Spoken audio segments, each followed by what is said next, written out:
സർവേശ്വരൻ്റെ പുണ്യപൂർണ്ണയായ മാതാവേ, ഇതാ ഞങ്ങൾ നിന്നിൽ അഭയം തേടുന്നു. ഞങ്ങളുടെ ആവശ്യം നേരത്ത് ഞങ്ങളുടെ അപേക്ഷകളെ ഉപേക്ഷിക്കരുതേ.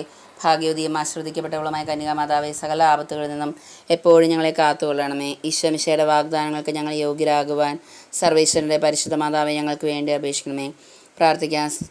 കർത്താവെ, പൂർണ്ണ മനസ്സോടെ ദണ്ഡ നമസ്കാരം ചെയ്തെടുക്കുന്ന ഈ കൂട്ടത്തിൽ തൃക്കൺ പാർത്ത നിത്യകന്യകയായ പരിശുദ്ധ മറിയത്തിൻ്റെ അപേക്ഷയാൽ സകല ശത്രുക്കളുടെ ഉപദ്രവങ്ങളിൽ നിന്ന് കൃപ ചെയ്ത് രക്ഷിച്ചുകൊള്ളണമേ. അപേക്ഷകളൊക്കെയും ഞങ്ങളുടെ കർത്താവ് ഈശോ മിശിഹായുടെ യോഗ്യതകളെക്കുറിച്ച് ഞങ്ങൾക്ക് തന്നള്ളണമേ. ആമേൻ.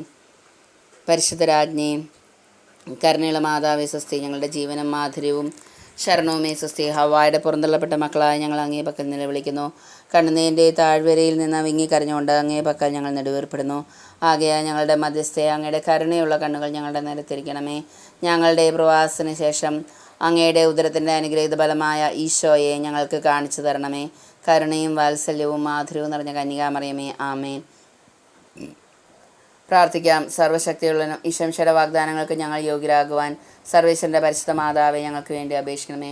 പ്രാർത്ഥിക്കാം. സർവ്വശക്തിയുള്ളവനും നിത്യമായിരിക്കുന്ന സർവേശ്വര, ഭാഗ്യവതിയായിരിക്കുന്ന മറിയത്തിൻ്റെ ആത്മാവ് ശരീരവും റുഹാദ കുദാശയുടെ അനുഗ്രഹത്താലെ നിന്റെ ദിവ്യപുത്രന് യോഗ്യമായ പീഠമായിരിക്കാൻ പൂർവികമായി നീ നിയമിച്ചുവല്ലോ.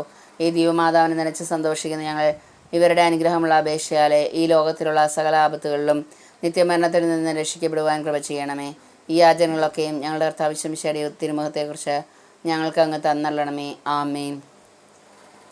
എത്രയും ദയുള്ള മാതാവേ, നിന്റെ സങ്കേതത്തിലോടി വന്ന നിന്റെ സഹായം തേടി നിന്റെ മാധ്യസ്ഥ അപേക്ഷിച്ചവരിൽ ഒരുവിനെയെങ്കിലും നിന്നാൽ കൈവിടപ്പെട്ടുവെന്ന ലോകത്തിൽ കേൾക്കപ്പെട്ടിട്ടില്ല എന്ന് നീ നനച്ചുകൊള്ളണമേ.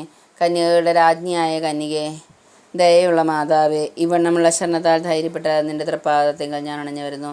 വിലപിച്ച കണ്ണുനീർ ചന്തി പാപിയായി ഞാൻ നിന്റെ ദയയുടെ ആഴത്തെ കാത്തുകൊണ്ട് തിരുസന്നിധിയിൽ നിൽക്കുന്നു. അവതരിച്ച വചനത്തിൽ മാതാവേ, എൻ്റെ അമ്മേ, എൻ്റെ അപേക്ഷയെ ഉപേക്ഷിക്കാതെ ദയകളായി കേട്ടുകൊള്ളണമേ. ആമേൻ.